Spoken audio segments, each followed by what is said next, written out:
First time life pissed me off was the day I was born. Now the second time it happened, that's when life really pissed me off.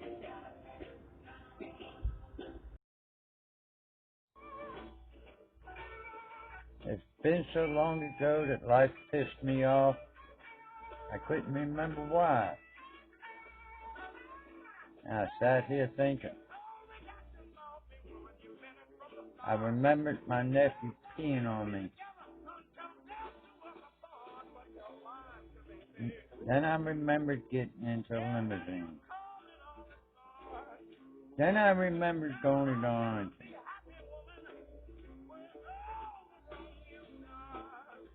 That's when life pissed me off. I can't help but wonder what goes through the minds of the folks that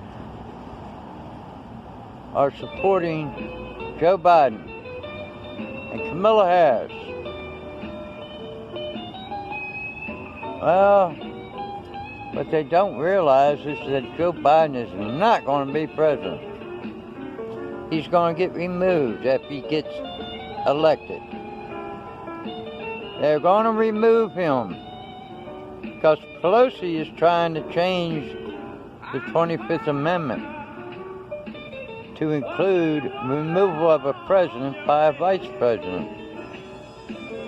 And that's what they intend to do.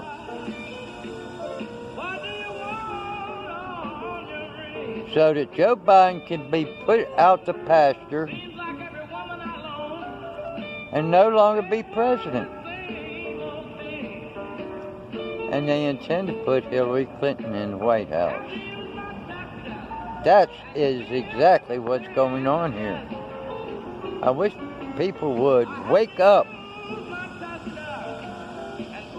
and pay attention to the fraud that goes on in this election campaign. This is how late the mail is running. It's pitch dark out here. Twitter wants me to verify that I'm not a bot. I guess I spent too many hours on Twitter. This is ridiculous.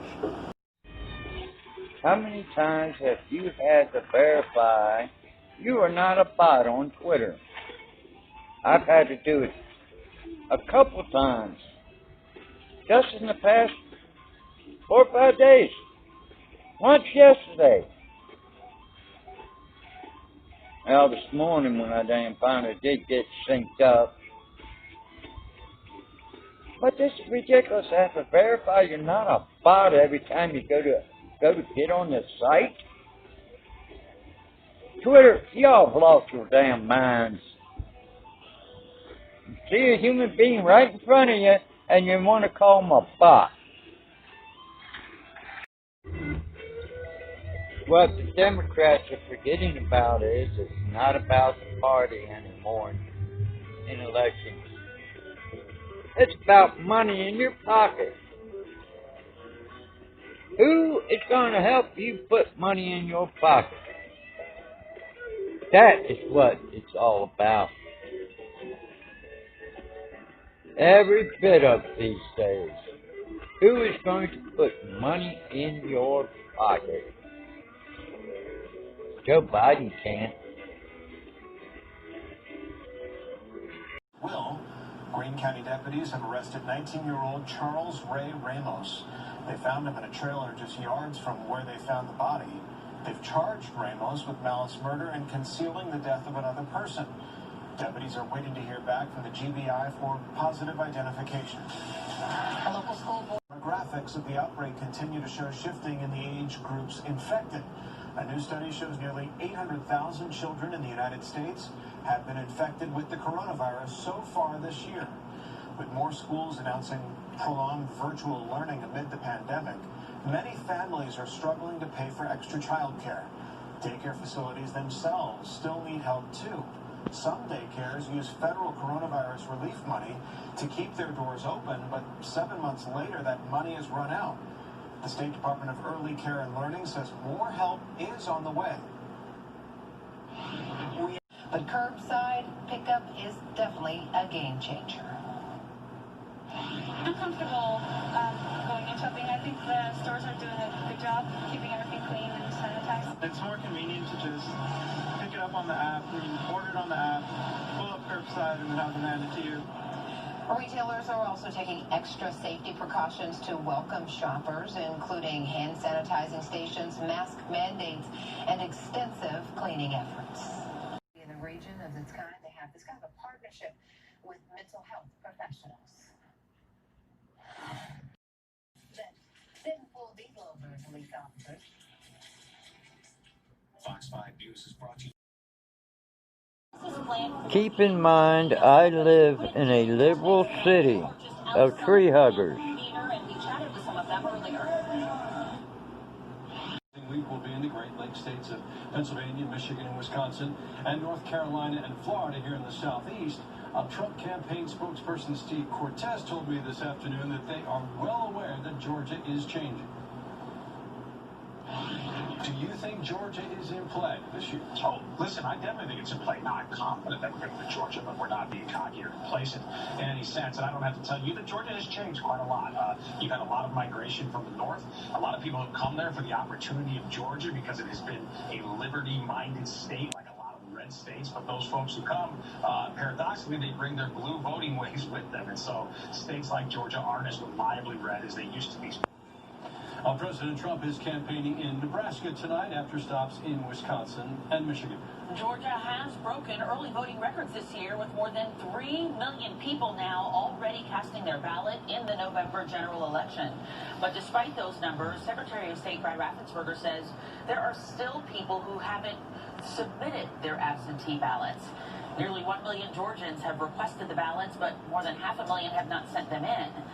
Raffensperger wants voters to get those ballots in before the Friday deadline. And at this point, he says to do it in person instead of putting it in the mail. When you have it, you have control of it. You can take it to the absentee ballot drop box. If you're county, you have a smaller county, and you don't have that, you just take it up to your county registrar, your county election official, and they'll take it from you there. And that way, you then know your vote will count. Raffensperger says get in line early if you plan to vote in person. Coming up at 6:15 tonight, Fox 5's Claire Sims has our final edition of Inside the Vote. She explains how absentee ballots are processed as election officials are urging us to get them in soon for proper election results in Georgia. And be sure to check out the Fox 5 Voter Guide for more information on the November election a week from today.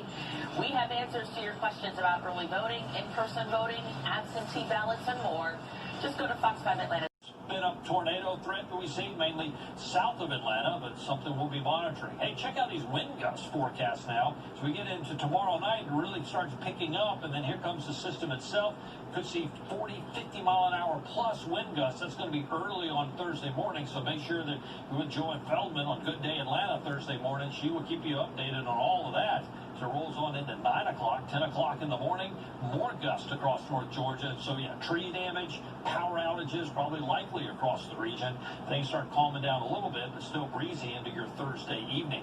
We talked about the flash flood watch. Well, that's in effect really right along the I-85 corridor, parts to the north, for that 2 to 4 inches of widespread rain and the rapid rise of creeks, streams, and rivers. We could see an additional, say, 2, 3, 4 inches of rain and higher amounts up in North Georgia right on through lunchtime on Thursday. So it is going to be a very active weather.